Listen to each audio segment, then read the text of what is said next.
إن أول بيت وضع للناس للذي ببكة مباركا وهدى للعالمين فيه آيات بينات مقام إبراهيم ومن دخله كان آمنا ولله على الناس حج البيت من استطاع إليه سبيلا ومن كفر فإن الله غني عن العالمين. إن الحمد لله نحمده ونستعينه ونستغفره، نعوذ بالله من شرور أنفسنا وسيئات أعمالنا، من يهده الله فلا مضل له ومن يضلل فلا هادي له، وأشهد أن لا إله إلا الله وحده لا شريك له، وأشهد أن محمدًا عبده ورسوله. يا أيها الذين آمنوا اتقوا الله حق تقاته اتقوا الله حق تقاته ولا تموتن إلا وأنتم مسلمون.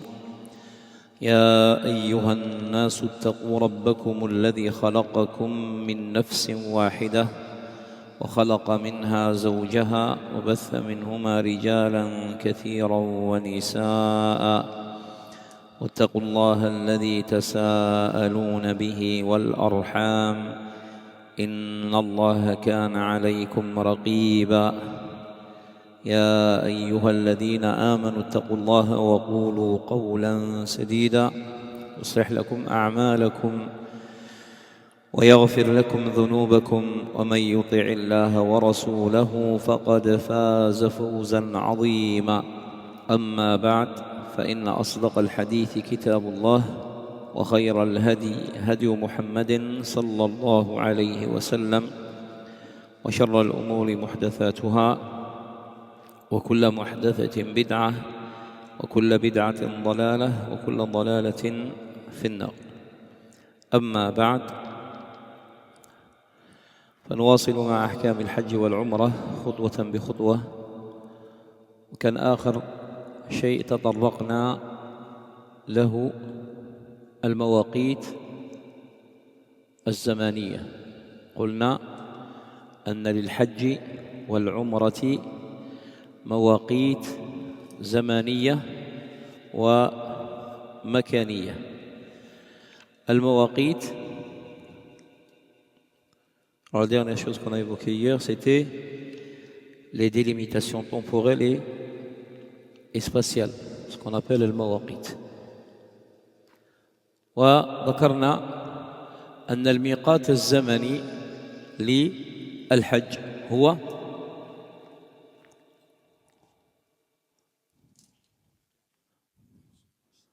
والعشر من ذي الحجة. Alors الميقات الزمني, quand on dit le miqat الزمني, à savoir quand est-ce qu'on peut faire الحج. الحج il commence à partir du 8e jour de ذو الحجة. الحج يبدأ ابتداء من يوم التروية. Par contre, المتمتع, celui qui veut faire التمتع, إذا دخل بالعمرة بعد ليلة عيد الفطر بعدها، فهذه عمرة تمتع. القارن له أن يدخل في الإحرام ابتداء من شوال وينوي الحج والعمرة معا. Alors pourquoi on dit c'est les mois du Hajj, à savoir, à part l'Ifrad, l'Ifrad il commence le 8e jour de Dhul Hijjah. Par contre, Al-Mutamatti', le Hajj commence à partir du 8e jour de Dhul Hijjah, qu'on appelle Yawm al-Tarwiyah. Mais si quelqu'un, par exemple, il veut faire un tamattu', il fait une umrah à partir du premier jour de Shawwal, qui est le jour de l'Eid. Il fait une umrah et il se désacralise, il finit sa Umrah, il sort de l'état de sacralisation, il reste ainsi à Mecca jusqu'à le 8e jour de Dhul Hijjah, il rentre après dans les rites de l'Hajj. Celui-là, il a fait At-Tamattu'. Pareil par rapport à celui qui fait le Qiran. Al-Qarin, il est rentré avec Umrah et Hajj en même temps, et il peut le faire à partir du mois de Shawwal. Wadah. Par contre, celui qui fait une Umrah pendant Ramadan, celle-là, elle ne peut pas être comptée comme la Umrah de l'Hajj, car elle est en dehors des mois de l'Hajj. مفهوم هذا؟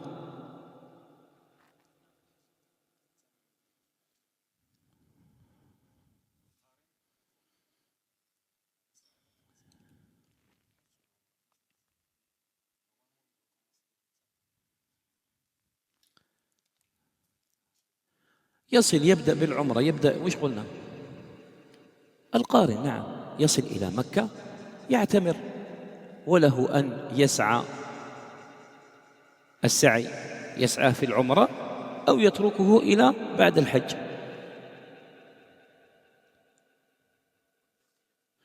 الباقي يبدأه، نعم، الباقي يبدأه ابتداء من يوم التروية. وش يبدأ؟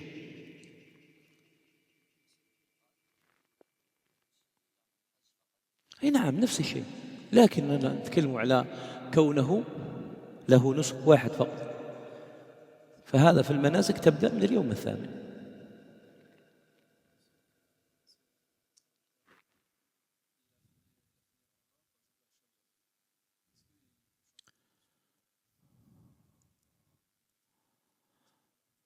نعم، له أن يفك نسكه إذا كان النسك الذي سيدخل فيه أفضل، وهذا الذي فعله الصحابة. هذا فيما يتعلق التمتع، أكثرهم ثوابا ما أوصى به النبي، بارك الله فيك، لأن فيه أيضا زيادة عمل. فالتمتع له طوافان وله سعيان. Et c'est ce qu'il a recommandé le prophète صلى الله عليه وسلم. النبي صلى الله عليه وسلم قال: لو كنت مستقبل ما استدبرت من أمري لجعلتها عمرة.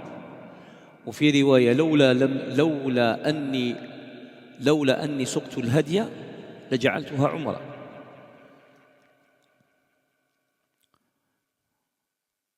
Alors le meilleur rite que le prophète sallallahu alayhi wa sallam a recommandé, c'est le tamattu'. Et on a dit, et en plus il contient plus d'œuvres, à savoir le tamattu', il fait un tawaf et un sa'i pour sa umrah, il fait un tawaf et un sa'i pour son hajj. Concernant l'umrah, maintenant الميقات الزماني للعمرة ماذا قلنا؟ قلنا العمرة ميقاتها هي العام كله. العمرة son temps يعني pendant lequel on peut accomplir العمرة c'est toute l'année. فله أن يحرم بها متى شاء، ولا يعلم حد يعني أقل حد بين العمرة والعمرة. Il n'y a pas un temps limite qui sépare une umrah d'une umrah, à savoir que la personne elle doit respecter. لكن مسألة العمرة، وهذا سنتعرض إليه بالتفصيل. Après, une fois qu'on a fini les rites, on parlera Inch'Allah بعض الأحكام concernant العمرة من التنعيم، وهذا الذي يشتغل به الكثير من الناس. Le fait de faire العمرة à partir de Tan'im. Le Tan'im, c'est quoi? Ce qu'ils appellent maintenant Masjid Aïcha.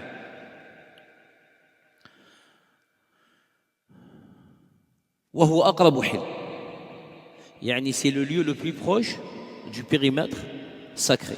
À savoir, c'est la limite du périmètre sacré.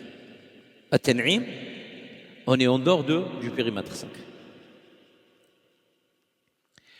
Ce qu'il faut savoir, déjà, et après, on va rapporter les récits en détail. Que le prophète sallallahu alayhi wa sallam, il a accompli 4 umrah et une seule fois le hajj, il n'a jamais fait l'umrah à partir de Mecca.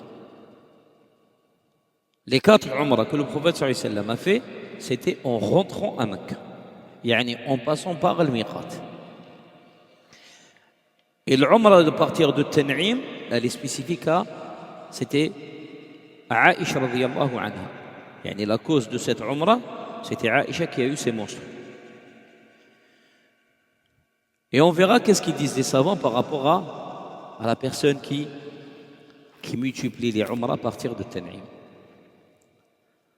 فالأفضل لمن اعتمر أن يشتغل بالطواف والصلاة في المسجد الحرام وسائر القربات. Celui qui a accompli sa umrah, ce qui est recommandé, qu'il remplisse son temps à effectuer des tawafs surrogatoires, des prières surrogatoires,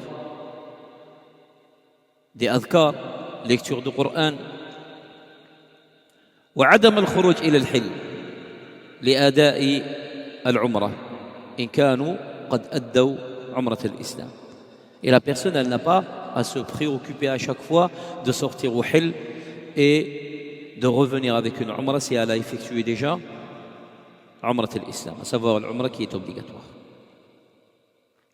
واضح؟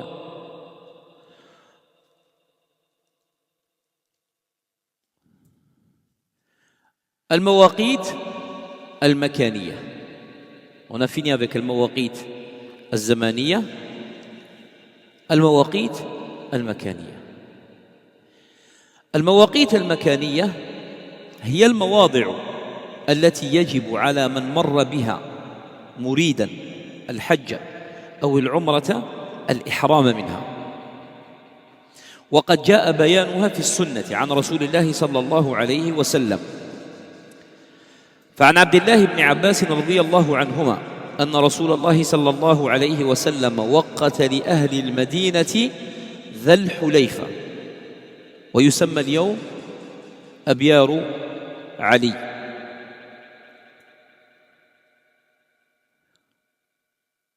ولأهل الشام الجحفة، رحمك الله، وهي قرية قرب اليوم قرب رابغ. ولأهل نجد قرن المنازل، ويسمى اليوم السيل الكبير. ولأهل اليمن يلملم، ويسمى اليوم السعدية. يعني هذه الأماكن أسماؤها في عهد النبي صلى الله عليه وسلم هي ذا الحليفة، الجحفة، قرن المنازل، ويلملم. ولأهل العراق في حديث آخر ذات عرق. المواقيت 5. في حديث عبد الله بن عباس رضي الله عنهما ذكر 4 مواقيت. وهذه الأسماء، هذه المواقيت اليوم تغيرت أسماؤها. فالمكان اليوم ذا الحليفة يسمى بأبيار علي، ذلك لأسطورة على أن علي رضي الله عنه قاتل الجن هناك، وهذه أسطورة يعني ليس لها شيء، ليس لها أصل من الصحة.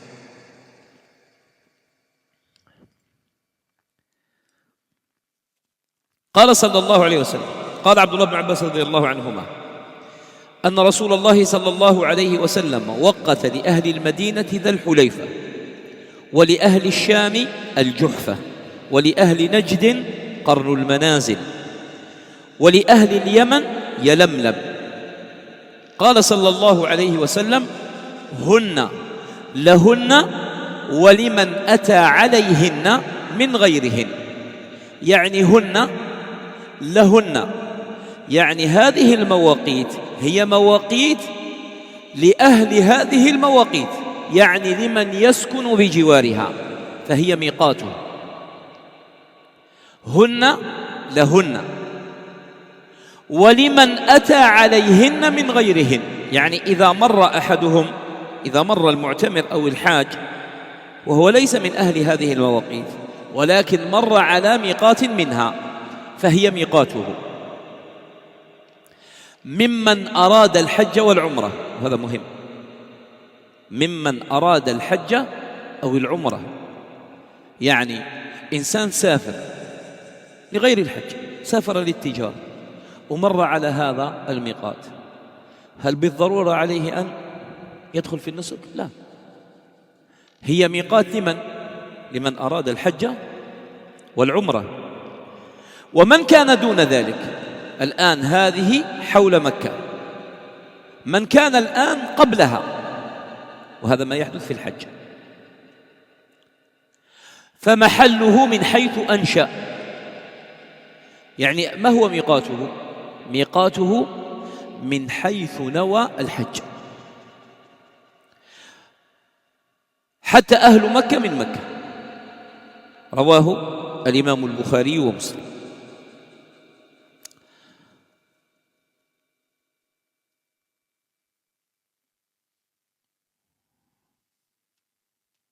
وجاء في حديث جابر ابن عبد الله رضي الله عنهما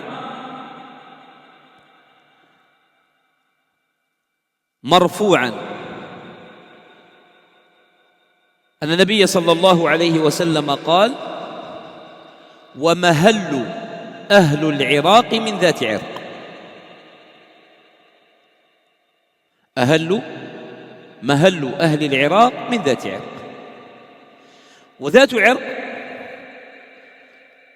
يقع عن مكة شرقا بمسافة قدرها 100 كيلو متر. وهذا الميقات مهجور الآن لعدم وجود الطرق عليها. واليوم حجاج المشرق الذين يأتون عن طريق البر يحرمون من السيل، يعني السيل الكبير. السيل الكبير هو قرن المنازل،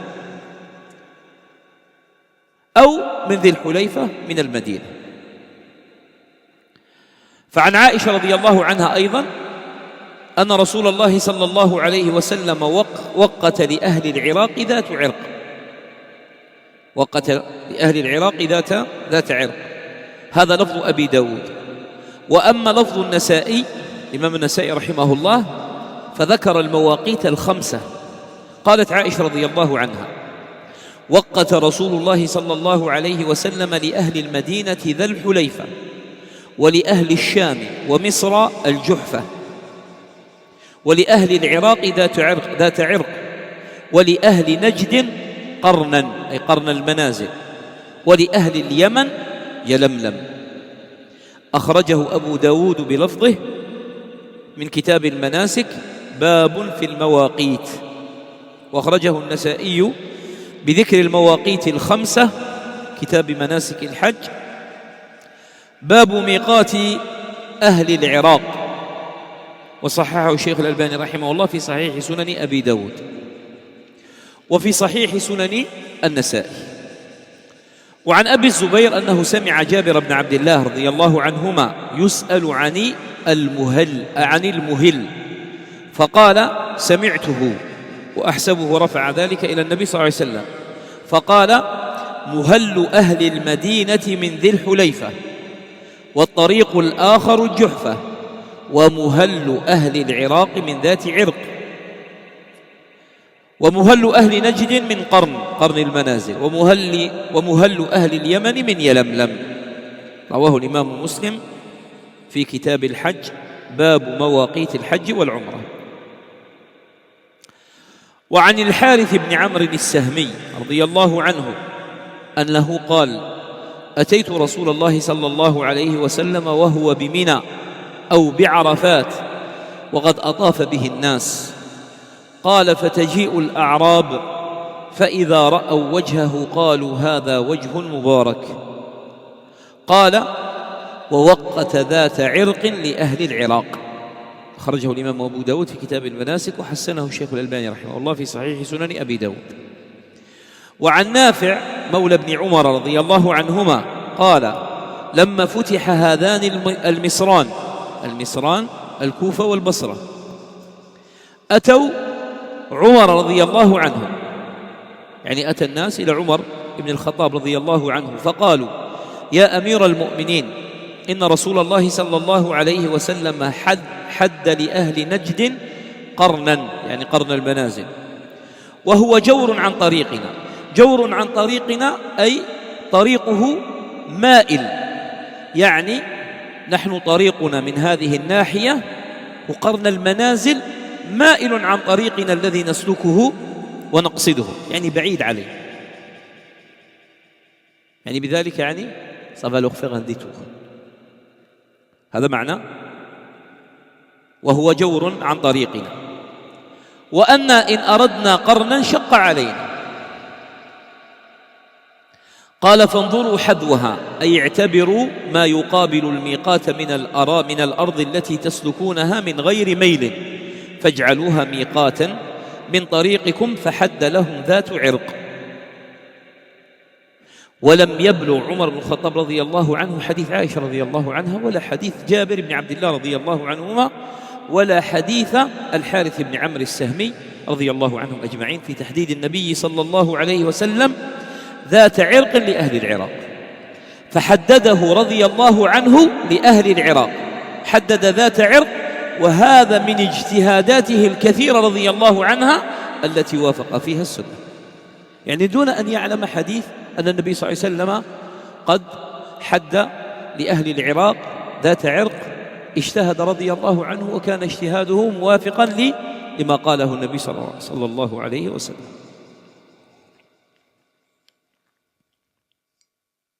Salam. Alors le deuxième type de al-mawaqit.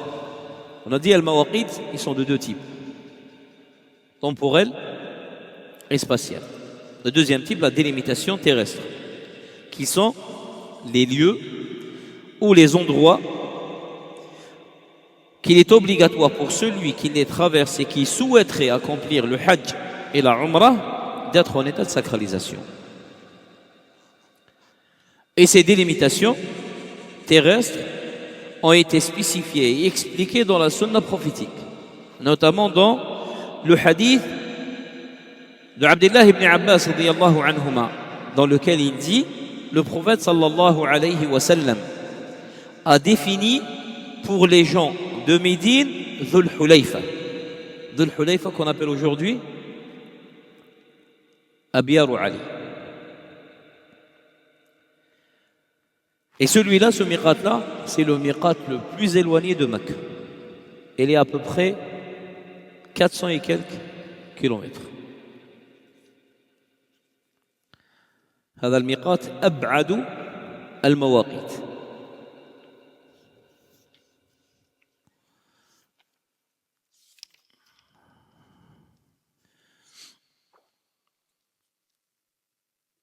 Il y a la photo de المواقيت là-bas.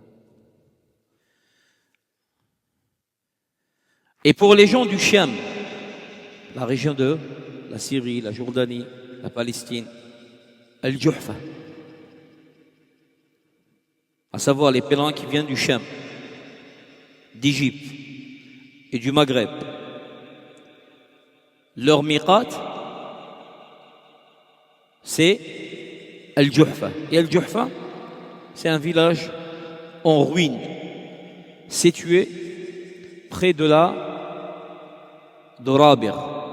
Rabir maintenant c'est une petite ville. Et les gens qui se mettent aujourd'hui en état de sacralisation à Rabir, conformément au miqat, car Rabir est à proximité de Al-Juhfa. Pour les gens de Najd, Najd à savoir l'est de l'Arabie, Qarnul Manazil, il est appelé aujourd'hui As-Sayl al-Kabir. Et pour les gens de Yémen, il y a Lamlam, là au sud de Mecca. Il est connu aujourd'hui sous le nom de Saadiyya. Ces lieux, le prophète sallallahu alayhi wa sallam a dit, ils sont pour ceux qui veulent accomplir le hajj et la umrah et pour ceux qui passent à proximité de ces miqats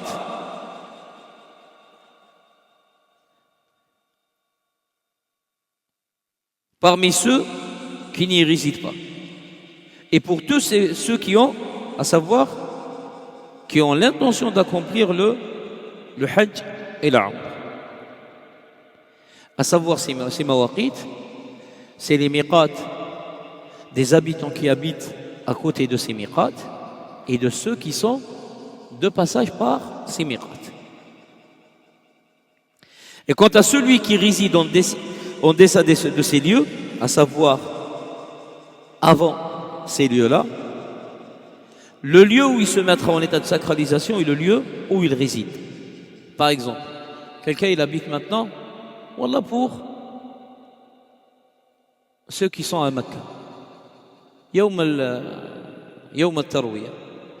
Les gens rentrent en état de sacralisation à partir de leur lieu de résidence, où ils habitent. Alors s'ils sont à l'hôtel, ils font leur ghusl, ils mettent leur ihram, ils sortent de leur résidence, labbaik Allahumma hajja, et ils tracent, ils montent vers Mina. Et là c'est quoi? وَمَنْ كَانَ دُونَهُنَّ فَمَحَلُّهُ مِنْ حَيْثُ أَنْشَأَ. À savoir celui maintenant qui habite au-delà de ces lieux, le lieu où il se mettra en état de sacralisation est le lieu où il réside. Et ceux qui résident à Mecca se mettront donc en état de sacralisation à Mecca. Rapporté par l'imam al-Bukhari. Quant à Dhatu Irq, c'est un lieu qui est situé environ 100 km à l'est de la Mecque. Et ce miqat est aujourd'hui abandonné, car il n'y a plus de route qui y mène. Et de nos jours, les pèlerins venant de l'est et qui arrivent par la voie terrestre entrent en état de sacralisation soit depuis As-Sayyid al-Kabir. As-Sayyid al-Kabir, on a dit, c'est Qarnul Manazil. Ou soit depuis Dhul Hulayfa, qui est Abiyaru Ali. L'imam Abu Daoud a rapporté d'après Aïcha radiyallahu anha que le messager d'Allah sallallahu alayhi wa sallam a fixé Dhatu Irq comme miqat pour les gens de l'Irak. Et quant à la version rapportée par An-Nasa'i, elle mentionne les 5 miqats. Aïcha radiyallahu anha a dit, le messager d'Allah sallallahu alayhi wa sallam a fixé pour les gens de Médine Dhul Hulayfa, pour les gens de Sham, ce qu'on appelle la Grande Syrie, et l'Égypte, Al-Juhfa. Pour les gens de l'Irak, Dhatu Irq. Pour les gens de Najd, Qarnul Manazil. Et pour les gens de l'Yaman, Yalamlam. Cité dans Sunan Abi Daoud, le livre des rites du pèlerinage, chapitre des miqat, et dans Sunan al-Nasa'i, et Cheikh al-Albani rahimahullah a authentifié ce hadith dans Sunan Abi Daoud et aussi dans Sahih Sunan al-Nasa'i. D'après Abi Zubayr radiyallahu anhu, il a entendu Jabir ibn Abdullah radiyallahu anhuma être interrogé sur les miqat. Il répondit, et il pense avoir rapporté cela du prophète sallallahu alayhi wa sallam, que le miqat des gens du Médine est Dhul Hulayfa et l'autre route est Al-Juhfa. Le miqat des gens de l'Irak est Dhatu Irq. Celui des gens de Najd est Qarn al-Manazil, et celui des gens du Yémen est Yalamlam. Et d'après le Harith ibn Amr al-Shami radiyallahu anhu, il a dit, je suis allé voir le messager d'Allah sallallahu alayhi wa sallam alors qu'il se trouvait à Mina ou à Arafat, et les gens l'entouraient et les bédouins arrivaient, et dès qu'ils voyaient son visage, ils disaient, voici un visage béni. Et le prophète sallallahu alayhi wa sallam a alors fixé Dhatu Irq comme miqat pour les gens de l'Irak. Et d'après Nafi', le servant de Abdullah ibn Umar radiyallahu anhuma, il rapporte d'après Abdullah ibn Umar radiyallahu anhuma, qui a dit, lorsque ces deux villes, à savoir Al-Koufa et Al-Basra, furent conquises, les gens vinrent voir Omar ibn Khattab radiyallahu anhu et dirent au commandeur des croyants, le messager d'Allah sallallahu alayhi wa sallam a fixé pour les gens de Najd Qarnul Manazil comme miqat. Or ce lieu est dévié de notre route, c'est-à-dire qu'il ne se trouve pas sur le chemin direct que nous empruntons. Et si nous voulions passer par Qarn, cela ne serait difficile. Alors Omar radiyallahu anhu, il leur dit, voyez donc ce qui sur votre itinéraire est le plus proche de lui. Autrement dit, un lieu équivalent situé en parallèle de Qarn al-Manazil, sur la même latitude, mais accessible sur votre route directement. Et faites-en votre miqat. Ainsi, il leur détermina Qarn al-Manazil comme lieu de sacralisation. Le hadith rapporté par l'imam al-Bukhari. Omar ibn al-Khattab, radiyallahu anhu, à cette époque, il n'avait pas connaissance à ce moment-là des hadiths rapportés par Aïcha et par Jabir ibn Abdullah et par Al-Harith ibn Amr radiyallahu anhum, mentionnant que le prophète sallallahu alayhi wa sallam lui-même avait déjà fixé Dhat al-Irq pour les gens de l'Irak. Et il le fit donc par un effort d'interprétation, par un ijtihad de sa part, conformément aux besoins des gens et à la logique géographique. Et ce choix, il s'est avéré en parfaite concordance avec la sunna du prophète sallallahu alayhi wa sallam. Ce qui est une preuve de la justesse de son jugement, radiyallahu anhu. فهم هذا؟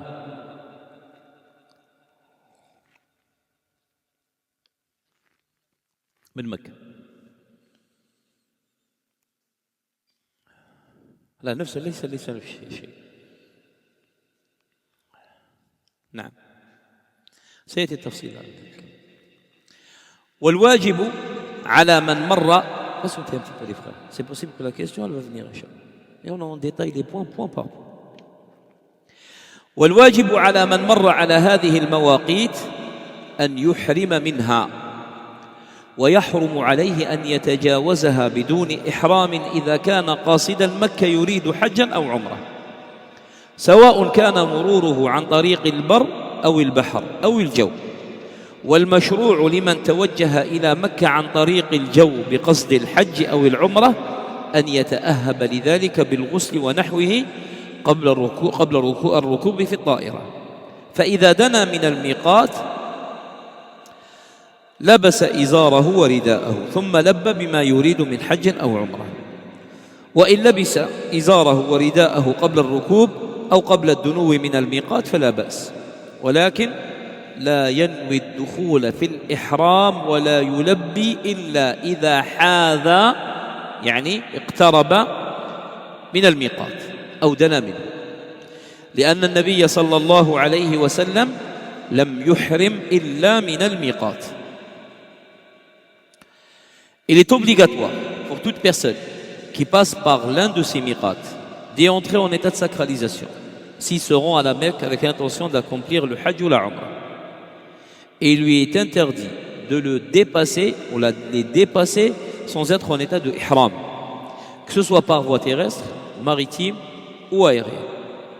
Et pour celui qui se rend à la Mecque en avion, avec l'intention d'accomplir le Hajj et la Umrah, il est recommandé de se préparer à la sacralisation avant de monter à bord, en faisant notamment les grandes ablutions et autres préparatifs similaires. Ensuite, lorsqu'il s'approche du miqat, il doit revêtir le vêtement de l'ihram, à savoir le pan et la cape, la houppelande, et formuler l'intention avec la talbiya. Et s'il met son ihram et sa cape avant l'embarquement ou avant d'arriver à proximité du miqat, cela ne pose aucun problème. Mais il ne doit pas formuler l'intention ni formuler et réciter la talbiya avant d'avoir atteint ou approché le miqat.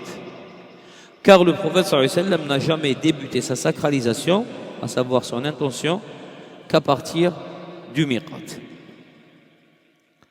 ومن أراد الإحرام بعمرة أو حج فتجاوز الميقات غير محرم فإنه يرجع ويحرم من الميقات فإن لم يرجع فعليه دم يجزئ في الأضحية.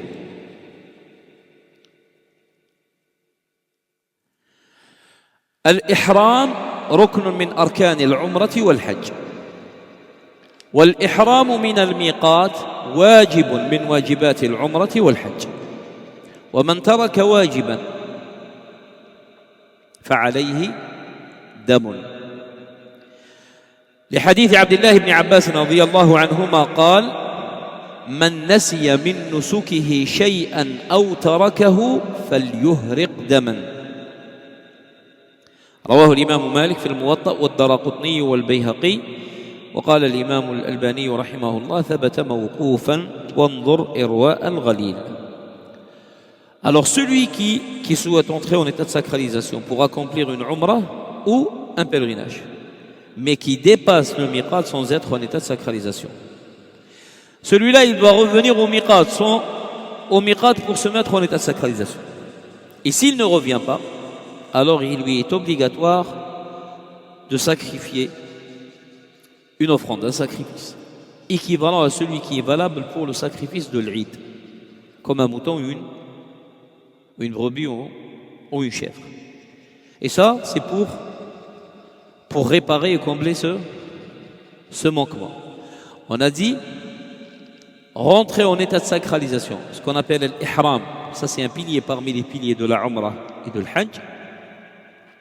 Et rentrer en état de sacralisation à partir de ces lieux est une obligation parmi les obligations de l'Hajj. D'accord? Alors celui qui a délaissé cela, eh bien il est redevable à un sacrifice. Et cela se fonde sur la parole de Abdullah ibn Abbas radiyallahu anhuma qui dit: quiconque oublie un des rites du pèlerinage ou en nomme un, eh bien qu'il verse une offrande de sang, à savoir un sacrifice. Cité par l'imam Malik fi al-Muwatta, ad-Daraqutni, al-Bayhaqi, et Cheikh al-Albani rahimahullah a confirmé que ce hadith est authentique dans sa version mawqoufa, à savoir c'est les propos d'Abdullah ibn Abbas radiyallahu anhuma, comme il l'a rapporté dans son ouvrage Al-Irwa. Wa ihramu ahli Makkah من مكة في هذا الحديث محمول على إحرامهم بالحج، فإنهم يحرمون من منازلهم، وأما إحرامهم بالعمرة فيكون من خارج الحرم. لماذا؟ لأمر النبي صلى الله عليه وسلم عائشة رضي الله عنها لما حاضت بسرف، قال لها النبي صلى الله عليه وسلم: افعلي ما يفعل الحاج غير أن لا تطوفي بالبيت. وبعدما فرغوا من الحج قال لأخيها عبد الرحمن، قال: أخرجها إلى التنعيم وأدخلها بعمرة.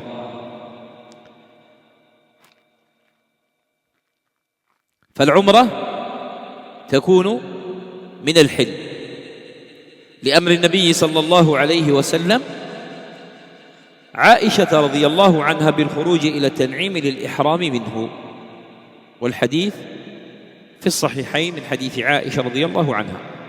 وفي هذين الحديثين جمع أهل مكة، يعني هذين الحديثين فيه جمع بين أهل مكة ومن في حكمهم في كل من حجهم وعمرتهم بين الحل والحرم.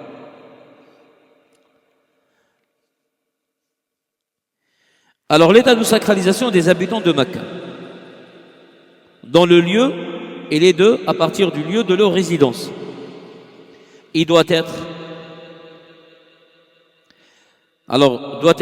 et assimilé à l'ihram du Hajj. Alors qu'est-ce qu'ils font? Ils se mettent en état de sacralisation de chez eux et ils rentrent en état de sacralisation. Et ça c'est le hadith de qui? d'Abdullah ibn Abbas radiyallahu anhu.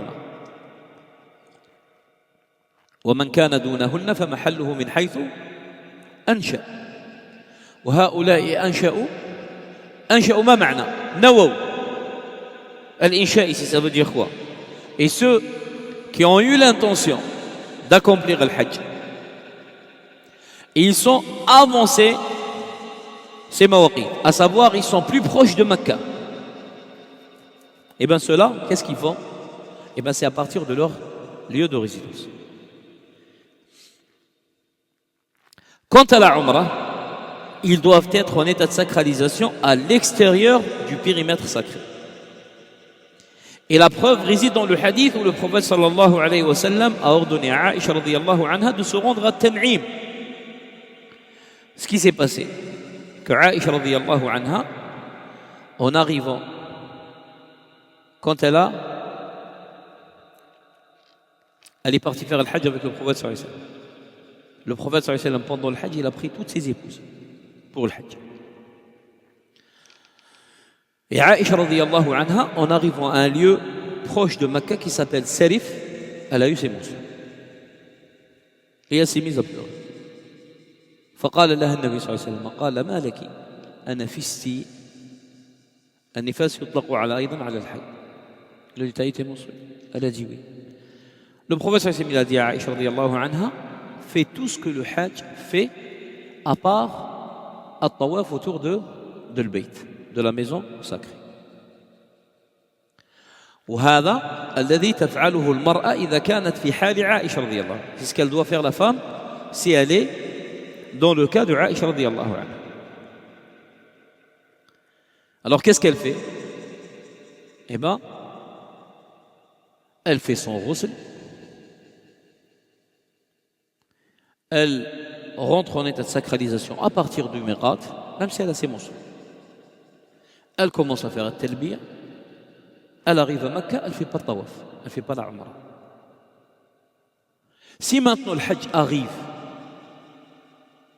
et elle ne s'est pas encore purifiée, elle fait toutes les œuvres et les rites de le hajj. D'accord? Une fois qu'elle s'est purifiée, elle fait tawaf. Tawaf al-ifad. Et elle fait ça. Et s'il lui reste un temps, elle peut accomplir la umrah après. Comme elle peut rentrer avec al-qiran, si elle n'a pas assez de temps. C'est à savoir après le temps. D'où l'importance d'avoir quelqu'un qui connaît les rites. Parce qu'il y a des cas comme ça, un cas spécifique. La femme, elle te pose la question. Si tu n'as pas la réponse,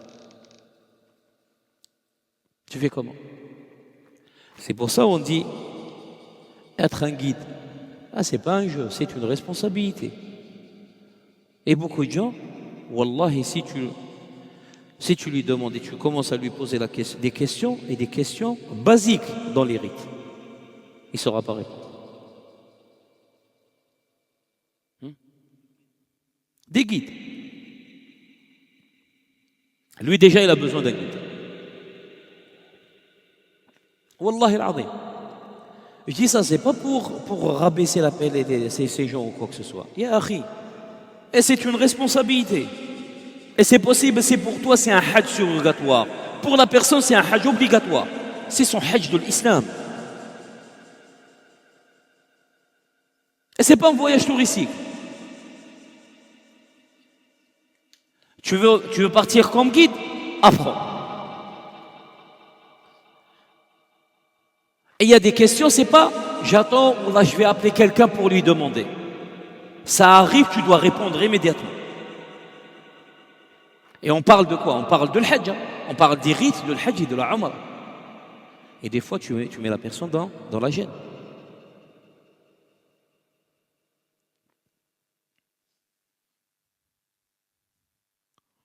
Un guide s'est endormi pendant l'avion et personne n'a fait de son groupe al-ihram min al-miqat. Et ils l'ont fait quand? Une fois qu'ils ont dépassé le miqat. 75 personnes. Tous redevables à un sacrifice.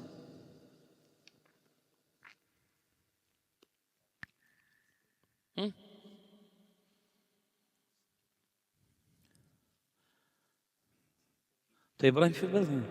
Toi, tu fais pas guide. Toi. Dès que tu prends l'avion, tu vas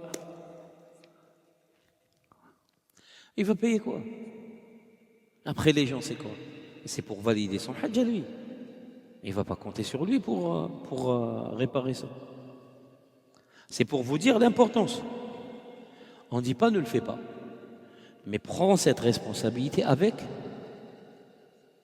science.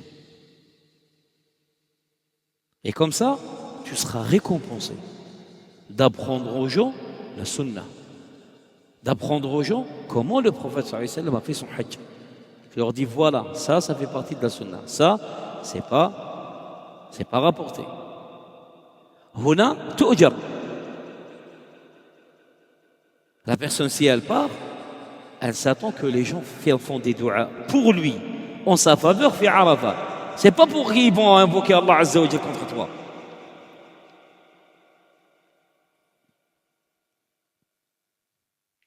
C'est clair?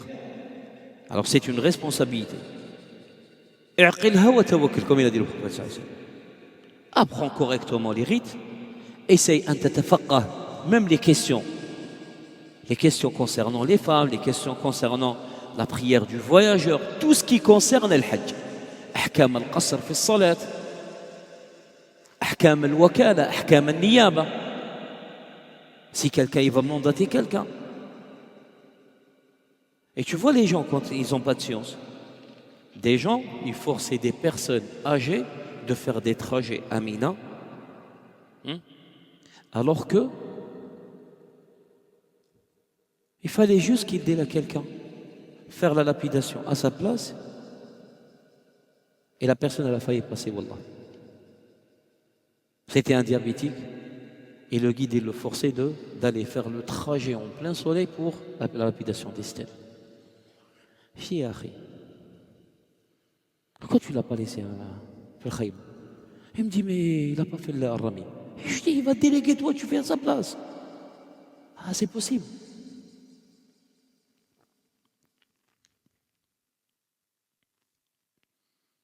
Pour vous dire, Rami Jamrat al-Aqaba, j'ai trouvé un pèlerin mesquin. Pendant 2 jours, il était encore avec son ihram à Mina. Wakta, al-Ashir ou al-Hadi Ashir. Et quand j'ai demandé, je lui ai dit pourquoi lui il reste avec son ihram. Il m'a dit il n'a pas fait Rami Jamrat al-Aqaba. Je dis tout le groupe il n'a pas fait Rami. Ils m'ont dit non, tous on l'a fait. Je dis et lui? Il m'a dit il est malade, il est resté dans la tente. Je dis pourquoi tu ne l'as pas demandé de te déléguer pour la faire?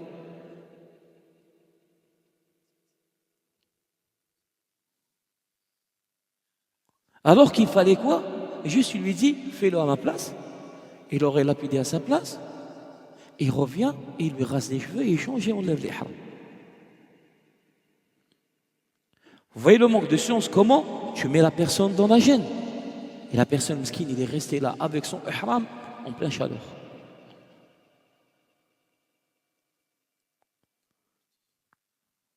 C'est pour ça. Apprends. Et si tu veux prendre la responsabilité après. Mais partir comme ça, alors que toi, tu connais rien, رحم الله امرؤا عرف قدر نفسه. واضح.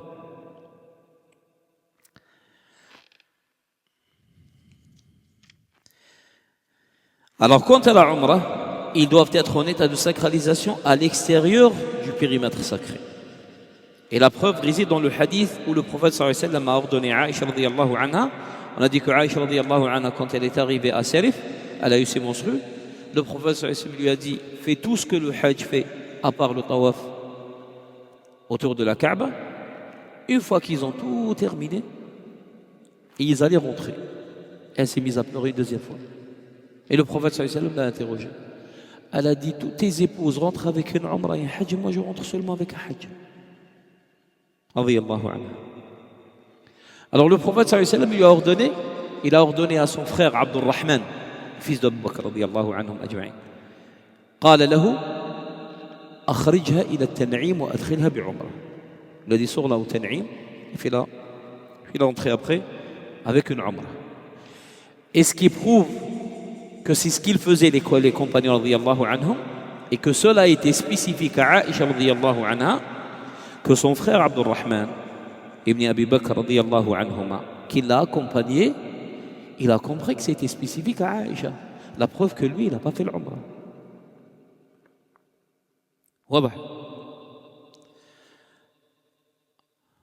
Et de là, celui qui veut faire l'Umrah parmi les habitants de Mecca, qu'est-ce qu'il doit faire? Eh bien, il doit sortir en dehors du périmètre sacré. Et le lieu le plus proche, c'est At-Tan'im. Et At-Tan'im, c'est ce qu'on appelle maintenant Masjid Aïcha. Pourquoi il appelle Masjid Aïcha? Par rapport à cette histoire. D'accord? Alors celui-là, c'est pour qui? C'est pour celui qui est dans le même cas de Aïcha radiyallahu anha.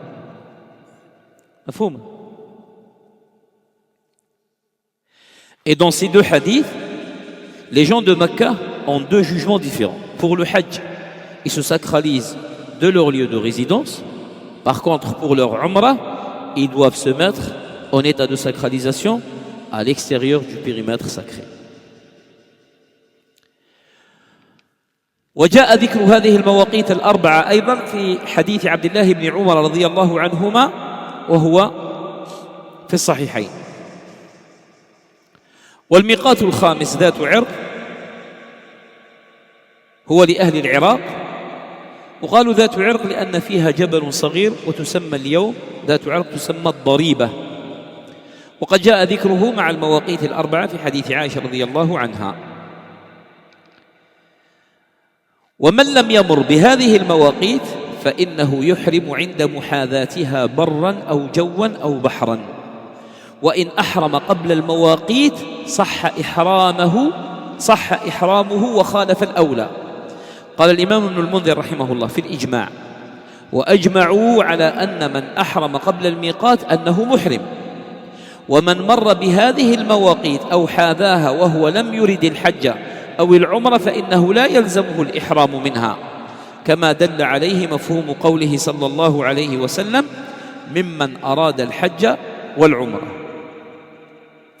Alors ces quatre hadiths, ces quatre endroits, les lieux ou les endroits qui ont été cités dans le hadith de Abdullah ibn Umar radiyallahu anhuma, rapportés dans les deux recueils authentiques de l'imam al-Bukhari et Muslim.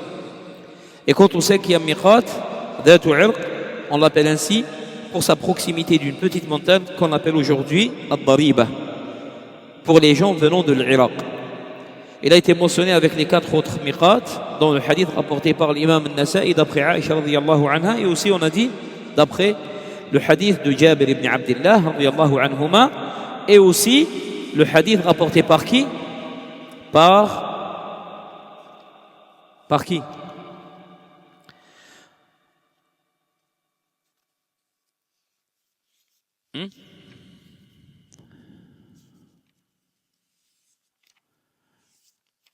نعم؟ Non.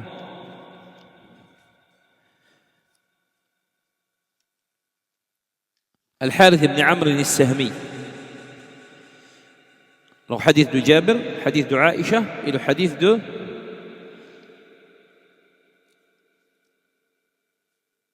Abu Amr al-Sahmi.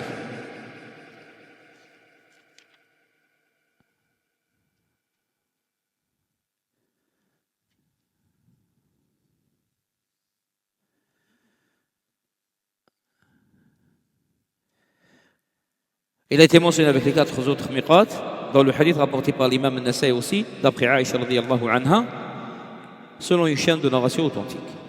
Et celui qui ne passe pas par les délimitations terrestres, à savoir les mawaqit fixés, alors il se doit d'entrer en état de sacralisation dès qu'il arrive à proximité ou les endroits les plus proches, que ce soit par voie terrestre, aérienne ou maritime, si une personne se met en état de sacralisation. Avant d'arriver au miqat, sa sacralisation est valide. Mais il aurait délaissé ce qui est de mieux à faire, à savoir, as-sunnah, c'est une fois qu'il s'approche de le miqat. Il est autorisé de le faire avant, mais le faire du miqat est meilleur. L'imam Ibn al-Mundhir rahimahullah, dans son ouvrage Al-Ijma', il a rapporté que les savants sont unanimes que celui qui se met en état de sacralisation avant le miqat défini, il sera considéré comme étant en état de sacralisation. Maintenant, la plupart, ceux qui commencent par Médine, ceux qui partent le Hajj et qui commencent par Médine, Là, ce problème-là ne se pose pas. Parce qu'ils vont rester à Médine. Après, ils passent par Dhul Hulayfa, Miqat, les gens de Médine, qui est Dhul Hulayfa, il est presque à 13 km de Médine. Et on a dit c'est le plus loin de Mecca. Et soit ils prennent le bus ou le train. Et de préférence de prendre le bus. Pourquoi? Pour arriver au miqat. Non, le miqat, le ghusl, il peut le faire à l'hôtel. Comme c'est proche. Il peut faire tous les préparatifs. On va voir après, dans tout ce qui est interdit de sacralisation, c'est quoi les préparatifs avant d'accomplir la umrah et le hajj. Comme il est proche, il fait tous ces préparatifs à l'hôtel. Alhamdulillah, même maintenant, au miqat de Dhul Hulayfa, il y a une mosquée. Elle n'existait pas à l'époque du prophète sallallahu alayhi wa sallam. À l'époque du prophète sallallahu alayhi wa sallam, c'était une vallée. Mais il est recommandé de faire 2 unités de prière là-bas. Le Nabi sallallahu alayhi wa sallam, il dit dans un hadith, Atani atin, yani un ange m'est venu, wa qala salli rak'atayn fa innaka biwad mubarak. Hada yusamma wad al-aqiq. Celui-là il s'appelle wad al-aqiq. Le prophète sallallahu alayhi wa sallam, il a dit à un ange, il est venu et il m'a dit, prie 2 unités de prière car tu es dans une vallée bénie. واضح هذا خاص بما خاص بذو الحليفة. D'accord. Alors si ça coïncide avec une prière obligatoire, et prie la prière obligatoire, après on rentre en état de sacralisation. Sinon, il fait le wudu, il fait les 2 unités de sunnat al-wudu et rentre en état de sacralisation. وَالدُّخُولُ فِي الْإِحْرَامِ لَيْسَ لَهُ صَلَاةٌ. Rentrer en état de sacralisation, il n'y a pas une prière spécifique à l'état de sacralisation. Et c'est pour ça qu'on a dit, c'est spécifique à ce miqat, qui est le miqat de Dhul Hulayfa à Médine. واضح.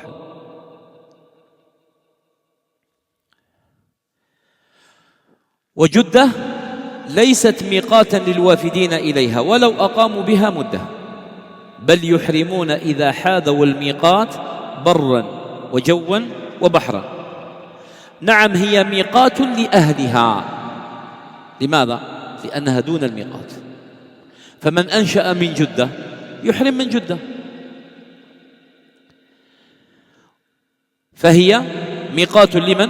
لأهلها ولمن وفد إليها غير مريد للحج أو العمرة. يعني إنسان وصل إلى جدة أو جدة، وصل إليها للتجارة أو لزيارة لغرض آخر دون العمرة والحج، فلما وصل إلى جدة وقع في نفسه أن يعتمر. هنا من أين؟ من حيث أنشأ. فهنا يحرم من جدة، لأن النبي صلى الله عليه وسلم ماذا قال؟ قال فمن كان دونهن فمحله من حيث أنشأ. ولكن من خرج من بيته قاصدا وناويا الحج والعمرة لا يترك حتى يصل إلى جدة. مفهوم؟ وهذا يوناني. وقع ذلك مع شيخ درس في الأزهر كان معنا في الحج. وصلنا إلى الميقات وكل الناس لبسوا الإحرام. طلبنا منهم أن يلبسوا الإحرام في إسطنبول. On avait une escale à Istanbul. On a demandé aux Hujjaj de mettre leur ihram à l'escale, pendant l'escale, car on va passer après al-Miqat, et en général, ceux qui partent par la Turquie et par la Jordanie, ils passent par Dhul Hulayfa. Al-Miqat, c'est Dhul Hulayfa. Alors on a dit à un vieux qui a fait ses études à l'Azhar, je lui ai dit, mets ton ihram. Je dis parce qu'on va passer le miqat alors qu'on est encore dans l'avion. Ah, il m'a dit moi non. Il m'a dit moi je laisse jusqu'à Jeddah. Je dis le hajj, Jeddah c'est pas le miqat. Ah, il m'a dit c'est quoi faire. Barakallahu fik. Et j'ai laissé. 30 minutes après, j'ai pris un livre, j'ai donné à un frère. Je dis ramène et demande. Et ce frère-là, c'est lui il a aidé ce vieux. Il est parti le voir, il m'a dit, il lui a pas dit que c'est moi qui lui ai passé le livre. Il a dit voilà, il m'a dit j'ai lu, mais Jeddah c'est pas un miqat. Il a dit ah bon? Il a dit regarde. Il a pris le livre, il a regardé. Ah, il a dit mais ça veut dire votre imam, il avait raison. Il a dit oui. Il a dit d'accord, alors viens avec moi, on va mettre l'ihram. Et il est parti, il a fait l'ihram. بالنسبة له, il arrive à Jeddah, et c'est à Jeddah où il va mettre en... Et là, eh ben, il sera redevable à quoi? Ah, une offrande.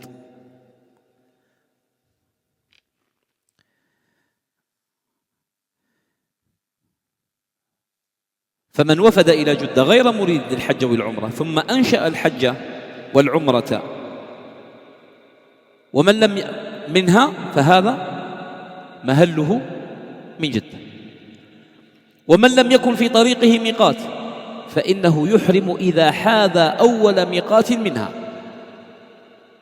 فإن لم تكن المحاذاة أحرم إذا كان بينه وبين مكة مرحلتان وهما يوم وليلة ومقدار ذلك 80 كيلو تقريبا يعني هذا على أكثر تقدير تقريبا وهذا ما جاء في منسك الإمام النووي رحمه الله وفتوى الشيخ بن باز رحمه الله.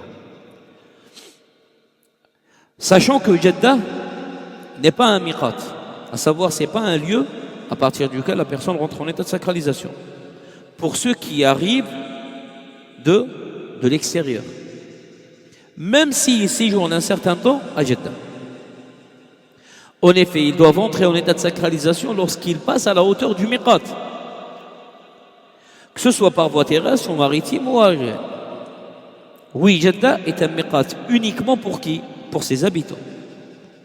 Et le prophète sallallahu alayhi wa sallam, qu'est-ce qu'il a dit? Il a dit ceux qui habitent en deçà de ces lieux, qu'est-ce qu'ils font?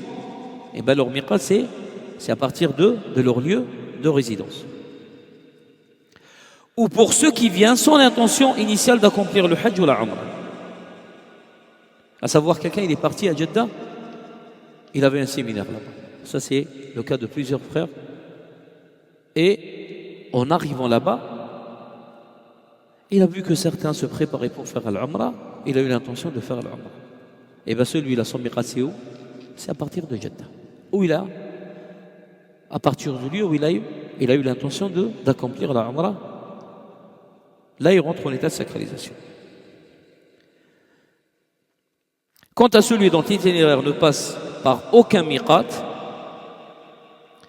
il doit entrer en état de sacralisation lorsqu'il est à la hauteur du premier miqat, le plus proche de son itinéraire. Et si passer par un miqat n'est pas possible, il entre en état de sacralisation lorsqu'il lui reste 2 étapes jusqu'à la Mecque, soit environ 1 jour et 1 nuit de voyage, ce qui correspond en kilomètres environ 80 kilomètres. Et ça, c'est ce qu'il a rapporté l'imam An-Nawawi rahimahullah dans son Mansek, ainsi que dans les fatawa du Cheikh باز رحمه الله. مفهوم هذا؟ الآن من مر عدة مواقيت, quelqu'un qui est passé par plusieurs miqats, c'est à partir de quel miqat يحرم؟ آخر المواقيت. Quelqu'un par exemple il est passé par Al-Juhfa, mais lui il va partir à Médine. Il ne va pas rentrer en état de sacralisation. لأن في هذه مشقة. Lui il est passé par un premier miqat. Mais par contre, là, il va commencer d'abord par Médine. Il va passer des nuits à Médine. Si on lui dit, rentre en état de sacralisation à partir du premier miqat, ça veut dire là, il va mettre l'ihram, il va rester des jours avec ce ihram, et on lui interdit tous les interdits de l'état de sacralisation pendant tout son séjour à Médine. Alors qu'il y a un autre miqat à partir de Médine. Alors celui-là, qu'est-ce qu'il fait? Il laisse jusqu'au dernier miqat. دفعا للمشقة. ومن مر بهذه المواقيت وهو لا يريد حجا ولا عمرة ثم بدا له بعد ذلك أن يحج أو يعتمر فإنه يحرم من المكان الذي عزم فيه على ذلك، لحديث عبد الله بن عباس رضي الله عنهما المتقدم، وفيه ومن كان دون ذلك فمن حيث أنشأ. لكن إذا إن كان بالحرم ونوى العمرة خرج إلى الحل يحرم منها، لأن عائشة رضي الله عنها لما أرادت العمرة خرجت إلى التنعيم بأمره. قال المحب الطبري رحمه الله: لا أعلم أحدا جعل مكة ميقاتا للعمرة. وقال قوله صلى الله عليه وسلم: حتى أهل مكة يهلون منها، هذا في الحج بالإجماع، أي من أراد أن يحرم به فمن مكانه من الحرم. ومن قدم من بلده قاصدا المدينة أولا كما يفعله كثير من الحجاج الآن، ونزل في جدة ثم سافر من جدة إلى المدينة ثم رجع من المدينة محرما من ميقات أهل المدينة ذي الحليفة فلا بأس، لأنه نوى العمرة من المدينة كما قال الشيخ ابن عثيمين رحمه الله. Alors celui qui passe par un de ces lieux de miqat sans avoir l'intention d'accomplir le hajj et la umrah, puis il décide ensuite de les accomplir, il doit entrer en état de sacralisation depuis l'endroit où il a pris cette décision, conformément au hadith précédemment rapporté de Abdullah ibn Abbas radiyallahu anhuma, où il est dit: et celui qui est à l'intérieur de ses limites, alors depuis l'endroit où il commence. Cependant, s'il se trouve déjà à l'intérieur du territoire sacré et il souhaite faire la umrah, il doit sortir en dehors du périmètre sacré pour se mettre en état de sacralisation. Comme l'a fait Aïcha radiyallahu anha quand elle a voulu faire la umrah, elle est sortie à Tan'im sur l'ordre du prophète sallallahu alayhi wa sallam. Al-Muhibb al-Tabari rahimahullah a dit: je ne connais personne qui ait déclaré que la Mecque est un miqat pour la umrah. Et il a également dit à propos de la parole du prophète sallallahu alayhi wa sallam: même les habitants de la Mecque entrent en état de ihram depuis celle-ci. Il dit: cela concerne le hajj par consensus. C'est-à-dire que celui qui veut faire le hajj, il se trouve à la Mecque, il se met en état de sacralisation depuis l'endroit où il se trouve dans le périmètre sacré. Quant à celui qui vient de son pays avec l'intention de se rendre d'abord à Médine, comme le font beaucoup de pèlerins aujourd'hui, et qui descend d'abord à Jeddah, puis il voyage de Jeddah vers Médine et qui revient ensuite de Médine en état de ihram depuis le miqat des habitants de Médine qui est Dhul Hulayfa, cela ne pose aucun problème car il a eu l'intention de faire la umrah à partir de Médine. Comme Cheikh Ibn Uthaymin rahimahullah il a dit dans Al-Fatawa. ومن قصد الحج أو العمرة فتجاوز الميقات ولم يحرم منه فإنه يرجع ويحرم من الميقات الذي مر عليه، فإن لم يرجع وأحرم من دونه فعليه دم يجزئ في الأضحية.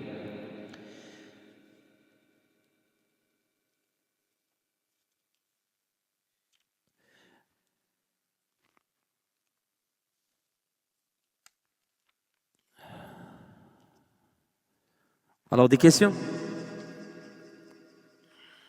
تفضل.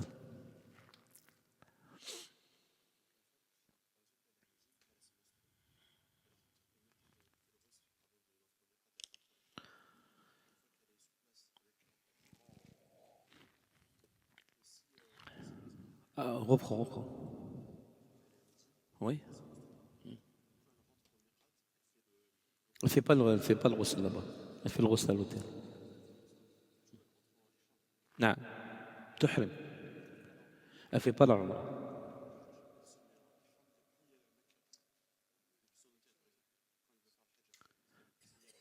Elle est en état de sacralisation. D'accord. Elle attend. Si elle voit Beli, elle va se purifier avant le 8e jour de Dhul Hijjah. Elle accomplit sa umrah. Sinon, elle refait son ghusl et elle monte à Mina. Et elle fait tous les rites de l'Hajj. Et une fois qu'elle est purifiée, elle peut faire la umrah, mais elle doit sortir à Tan'im, comme elle a fait Aïcha radiyallahu anha.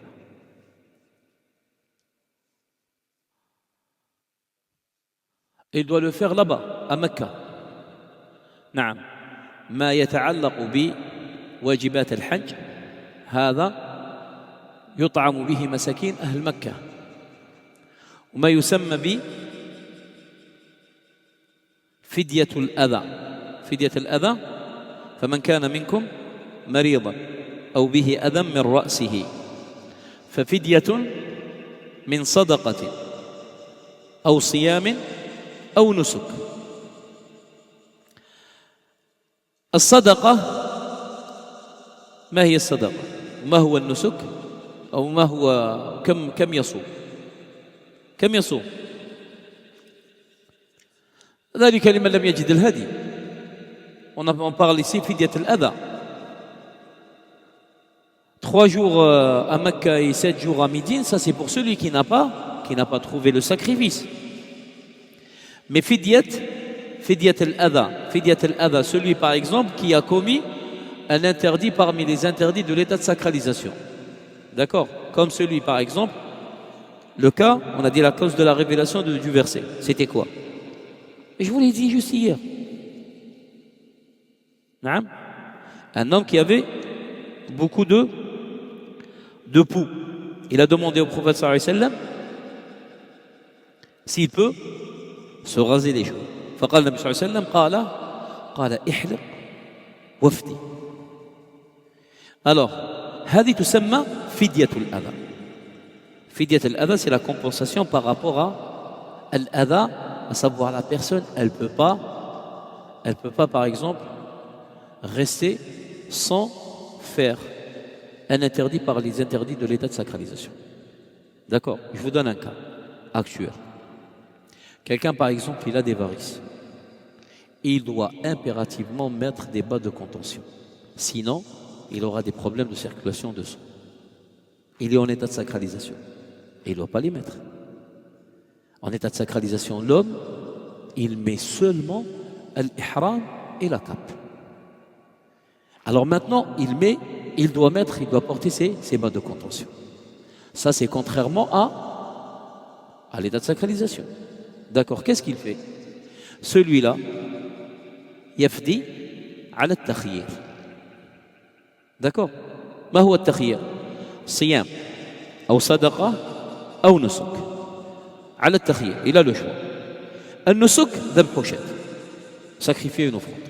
Un sacrifice, un mouton, une brebis ou une chèvre. Sadaqa, it'amu sittatu masakin. Nourrir 6 pauvres. À savoir, s'il peut préparer, sinon il sort l'équivalent d'un demi-sa' pour chaque pauvre. Demi-sa' à peu près 1,5 kg de nourriture pour chaque pauvre. Aw siyam, jeûner 3 jours. Hadi tusamma fidyat al-adha. Et on va le voir après dans les interdits de l'état de sacralisation. D'accord? C'est pas par rapport à celui qui n'a pas les moyens pour faire al-hadi. Il a fait l'umrah et al-hajj, il a fait le tamattu, il a fait le qiran. Il est redevable au hadi. D'accord? Mais lui, il n'a pas les moyens.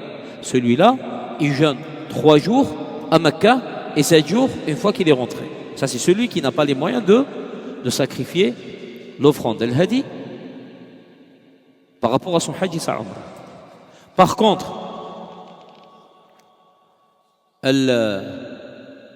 الصيام هنا يصومها متوالية أو متفرقة.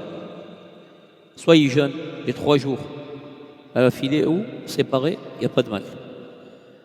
واضح.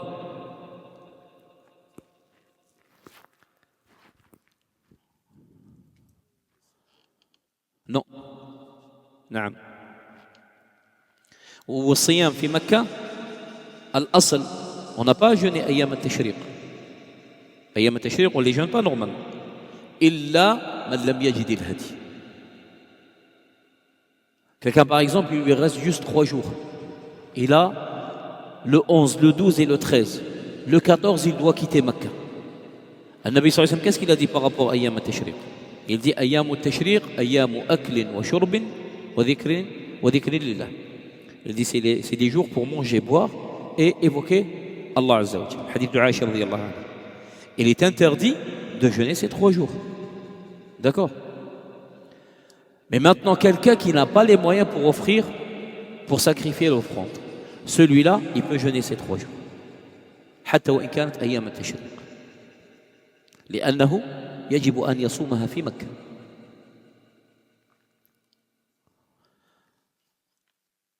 On a fini avec le mawaqit. Il y a des questions par rapport au mawaqit?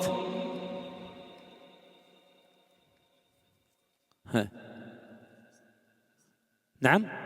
ترك واجبا وعليه أن qu'est-ce qu'il fait? Il doit sacrifier. Et c'est pour ça celui qui part sans science, هذا راح يذبح قطيع تاع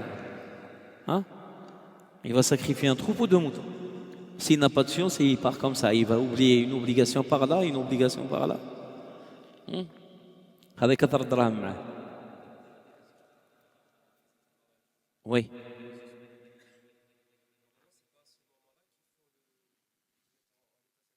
Ils ont dépassé le miqat. Et c'est pour ça, regardez. Par rapport à l'avion, la plupart des avions, elles marchent à quelle vitesse? Des fois, entre 600, ils arrivent jusqu'à 800, 900 km par heure. D'accord? Alors si par exemple, Dhul Hulayfa, la plupart, les compagnies aériennes arabes, comme Qatar Airways, la Saudi Airlines, la Jordanienne, Egypt Air, le pilote prévoit, il prévient déjà les pèlerins. Il leur dit, il vous reste 5, 10 minutes, 15 minutes avant d'arriver au miqat. D'accord? Il y a des compagnies, ils ne le font pas. La Turquie, des fois il va annoncer, des fois il n'annonce pas. D'accord? Et c'est pour ça l'importance d'avoir un guide qui est réveillé. Et surtout là,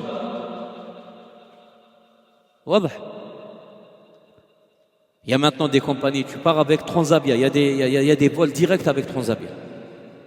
Transavia, t'attends que le pilote il va te dire t'es arrivé au miqat. Il ne sait même pas c'est quoi le miqat.